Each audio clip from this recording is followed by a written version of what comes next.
A Mermaid and a Man, a short fantasy romantic story created by Misha Quinn.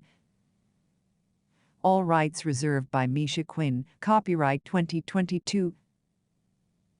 Two mermaids were sitting on a large boulder on the pond's shore, looking out at the opposite shore. The water splashed slightly on the boulder in the breeze. The mermaids' bodies were covered with scales from waist to tail. Their open breasts were beautifully shaped. Everything about them was natural and beautiful. Beautiful for mermaids. Under the canopy of a cafe patio on the other side of the pond, two couples passionately kissed. "Do you think, Sayla, will Jackie ever remember us?" one mermaid said sadly and a little enviously. She ran her hand thoughtfully through her long wavy hair, which shimmered copper in the setting sunlight. A blue satin ribbon glittered in the mermaid's hair, beautifully and gently shading the blue of her eyes and the gold of her hair. "I do not think so, Dana. It has been many days, and she has not come back to us. Apparently, she is staying here with this man," Maury, her companion, quietly replied, shaking her mane of hair as wavy but dark as the depths of this pond.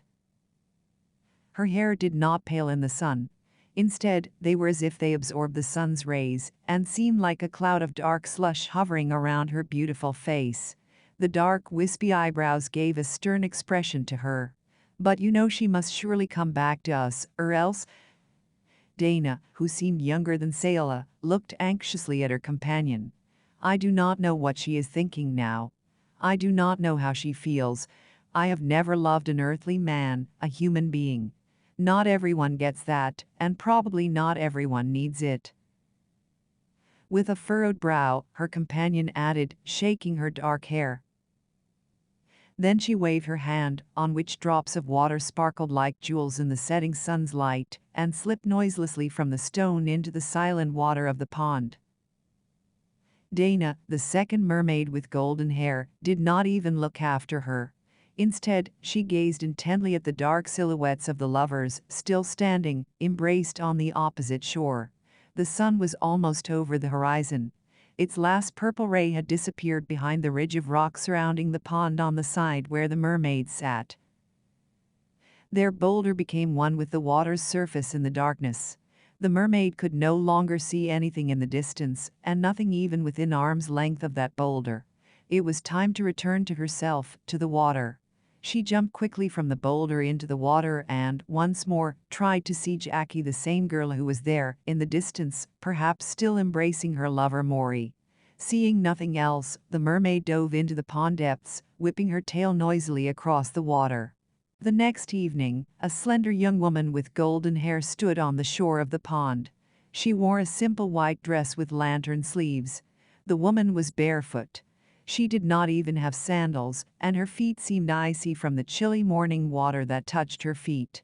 The woman stared tensely ahead at the road from the park to the pond.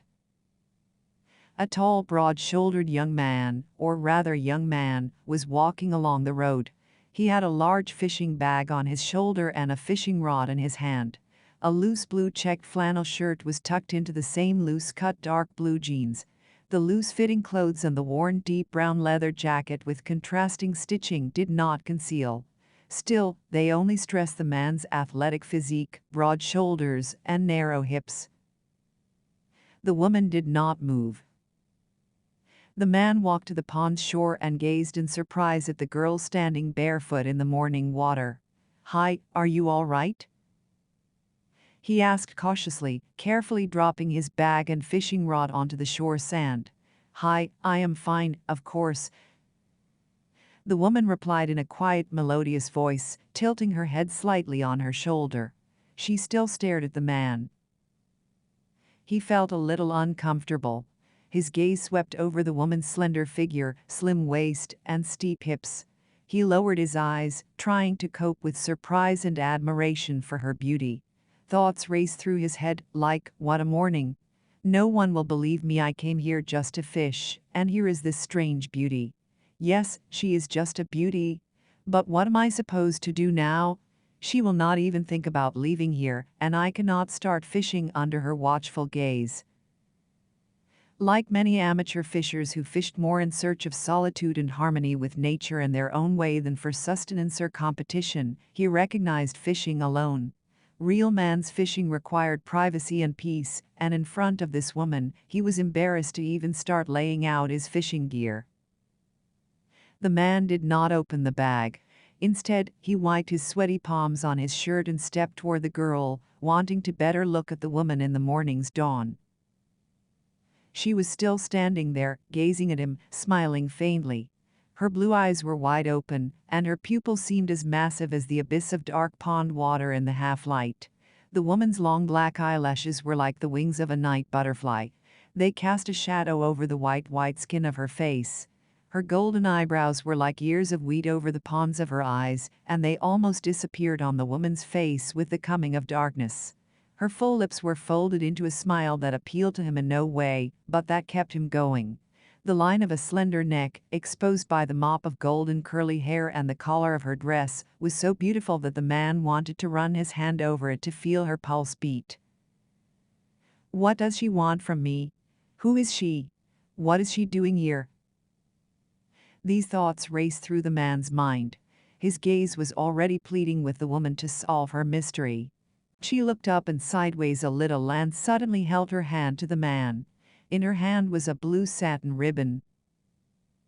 "Please, help me tie the ribbon in my hair. I cannot do it by myself," the woman uttered, smiling sweetly at him. She was turning slightly sideways toward him, brushing her hair from her back to her chest with her hand. The woman looked at the man so sideways that he nodded dazedly at her. Mesmerized by her look and voice, the young woman slowly stepped closer. The man slowly approached her and stopped at arm's length, hesitant to do anything she would not consent to. He did not know how to tie ribbons, just knots on ropes and fishing lines. Under the encouraging gaze of this beautiful woman, the man took that satin ribbon from her hand. The woman, handing him the ribbon, suddenly touched his palm gently with her other hand, covering it from above and leaving his palm in her hands. The man froze, not understanding what else she wanted from him or knowing what he should do. She continued to hold his hand in hers for a few more seconds. Then something happened. He did not know what it was, but it was like an electric shock. The tape fell out of his hand. He put his arms around the woman. She pressed against him with her whole body, putting both hands on his shoulders. The man looked into her face. Her eyes were half closed. The woman's red lips gleamed wetly in the glow of the full moon, whose reflection in the dark water of the pond fell on her face and played on it with light reflections. The woman's lips touched his. He kissed her passionately, as if he had been waiting for her all these years. Time lost count. The kiss went on and on. The man wanted to feel her whole body, lips, and breath against his skin. But he could see nothing except how the woman's clear blue eyes glittered in the lower darkness, and how her fresh breath brought to him the strangely familiar smell of pond water, as a moan of pleasure escaped her lips between kisses. The man's hand slid lower and lower down the woman's back, and finally touched her rounded buttocks. She shuddered, but only hugged him even tighter in response to his caress. The woman dug her lips into his lips with even more passion. She tried as if to drink all his passion and enjoy this drink. The man could not tear himself away from her lips, and barely found the strength to tear off his leather jacket and throw it under their feet. The man and the young woman slowly kneeled down in front of each other, staring at each other, and darkness consumed whatever happened next between them. When the man woke up, there was no one beside him. He looked around, confusedly. He was lying on his jacket on the wet sand, and his body was almost icy from the morning chill. The dew had spilled out on the grass around the pond, and everything around him shone with diamond sparks from the rising sun. Was he imagining it, or was it all a dream? Where was that beautiful woman with golden hair standing barefoot in the water? Was he dreaming? He got up, shook off the wet sand, and looked around. There was no trace of his bare feet on the sand or even his feet. It seemed as if some unknown force had transported him here.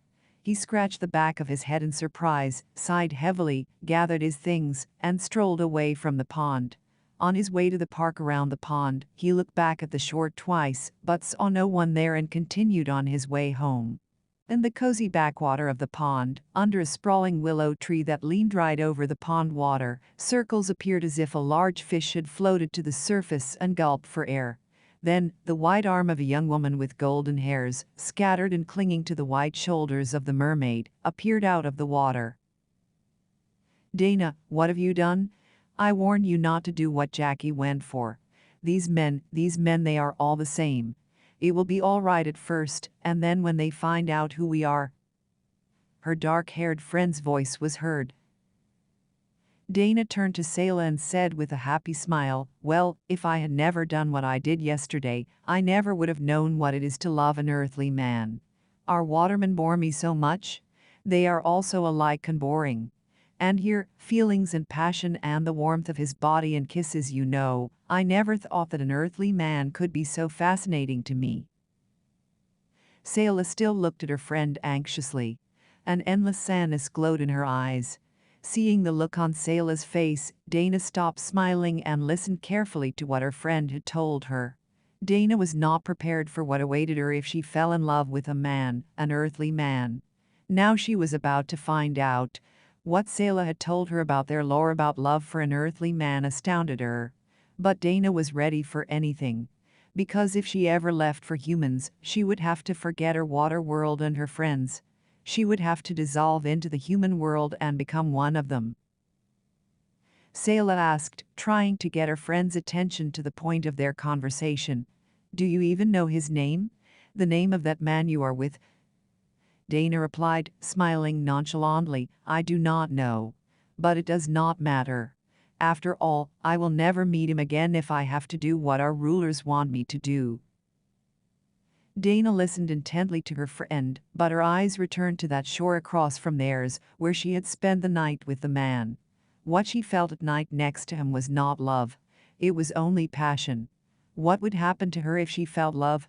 Is it not the highest pleasure in the life of a woman and a man to feel love for each other? The two mermaids were still whispering for a long time under the dense crown of the willow tree. The sun had already risen high, and people came to the opposite shore with their bags, spreading towels on the sand of a small beach, and placing deck chairs with umbrellas over them. Children squealing with pleasure splashed in the cool water of the pond under the supervision of their parents or grandparents. The first customers appeared at the cafe with a terrace over the water, and aromatic coffee smelled. Life went on as usual. The life of the pond and the mermaids who lived in it went on in their own way.